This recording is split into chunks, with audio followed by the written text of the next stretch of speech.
Buying camo stuff, big lifted trucks. All we do in the south is hunt for that buck. Never get this stuck, so you better have a truck. Messing with me will leave you covered in mud.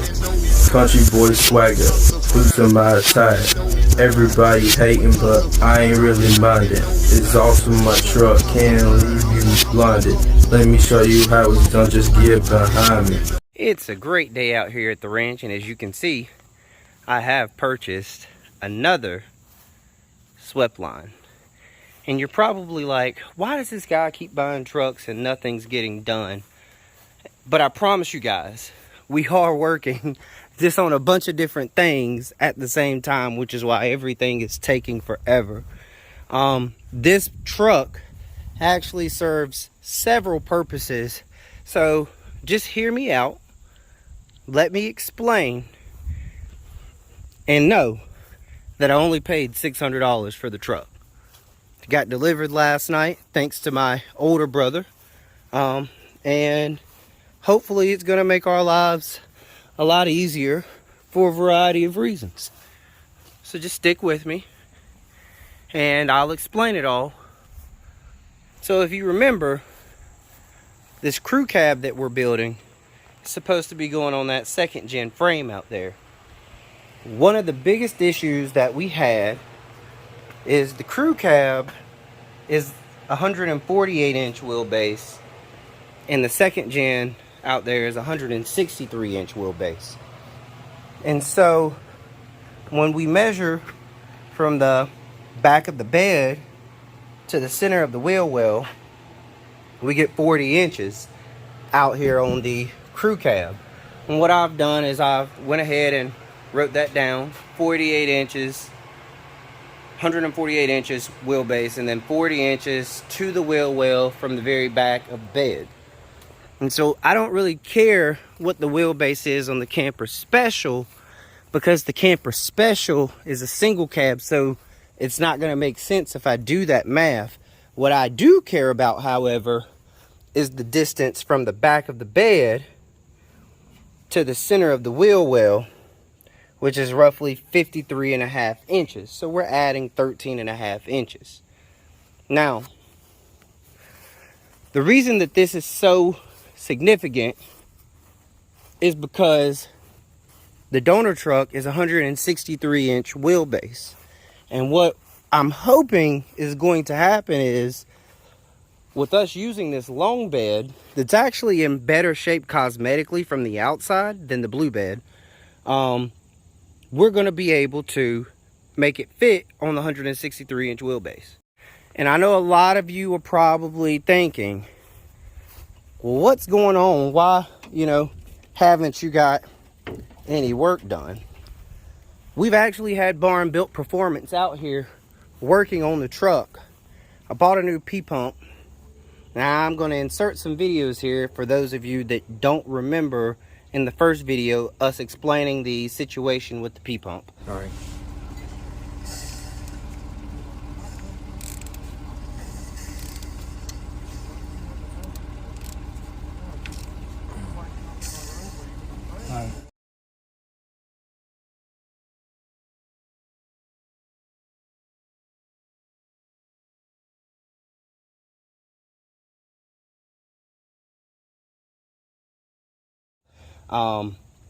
Long story short, I bought this truck from a guy, and in buying the truck, the guy told me that everything on the truck worked, it just needed to be timed.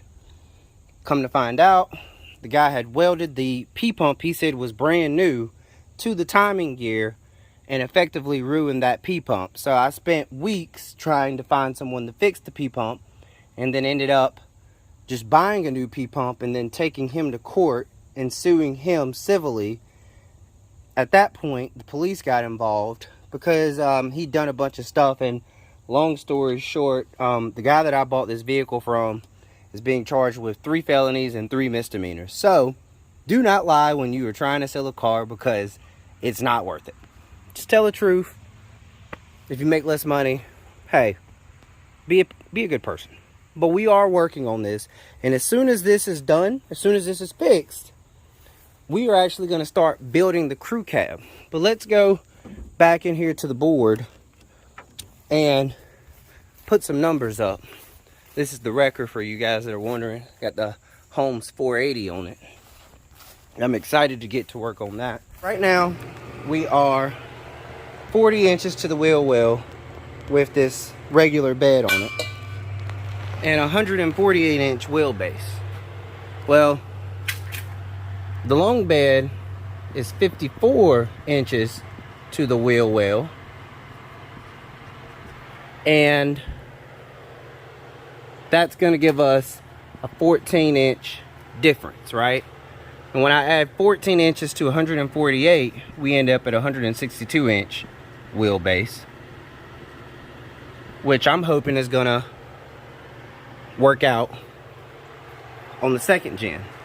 So the main reason, that I bought the camper special out there is because it should allow us to achieve creating a long bed crew cab that sits on a 163 inch wheelbase frame without actually having to cut the frame. And that, in my opinion, is much better, right? Because it should be less work for us, but then we're also not altering a frame, which I would prefer, honestly. So I wanted to start off by showing you guys cosmetically how much better this bed is from the top, right? Like it doesn't really have a lot of dings in the top. Now, inside of this bed is absolutely ruined. But my plan with it is to take the bed and put a wooden bed inside of it anyway. There's a lot of junk in here from the guy I bought the truck from, but I can't really complain for $600. So the bed itself is going to serve the purpose that I need it to serve.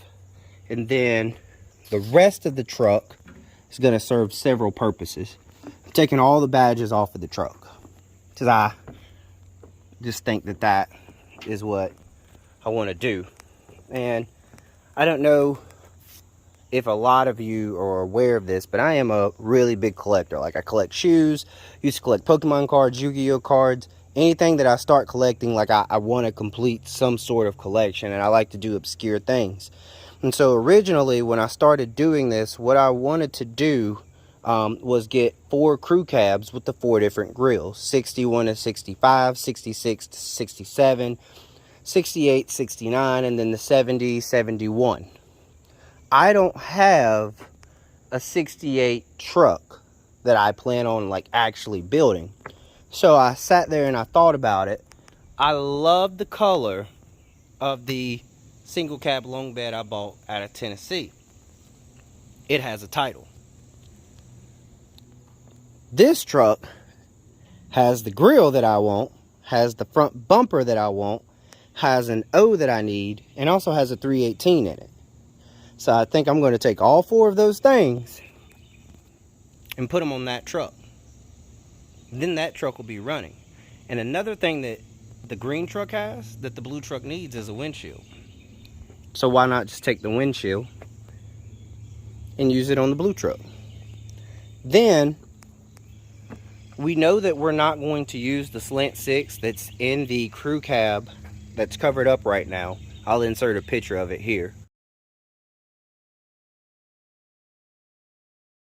We're going to take that slant 6 and we're going to put it in here. And I'm going to take this truck to the farm and use it out at the farm. I'll take a bed off of one of the other trucks, and I'll use the bed off one of the other trucks on here. It'll be too long of a frame, but it'll serve the purpose of a work truck. We'll weld in some cheap floor pans, and I'll find a side mirror, but this truck won't go to waste. And I think that's the thing that makes me the happiest about purchasing it. Because the guy sold it to me for $600, and he said he just needed it out of the way, but it's going to serve 3 functions for me. It's going to help me achieve my crew cab build. It's going to help me get parts for the single cab that I'm going to use to drive around, do business or whatever. And it's also going to help me out at the farm. So, thank you guys for tuning in. Please understand, while yeah, I probably shouldn't have bought another truck, this truck is going to help me a lot in a lot of different ways. And it just looks cool, so I wanted to buy it. But stay tuned and be patient with us. We had a lot going on for a lot of different reasons, and we're getting to the point where we can actually start building some of these trucks, and I'm really excited for that, because when I started this journey with Douglas, that was, you know, our whole thing was to make something that you don't see often, and you don't see Dodges often, especially not in North Carolina. And it's evolved from that, clearly, but I'm excited, and this community has shown us nothing but love from the very beginning, and we want to get this done for you guys as well.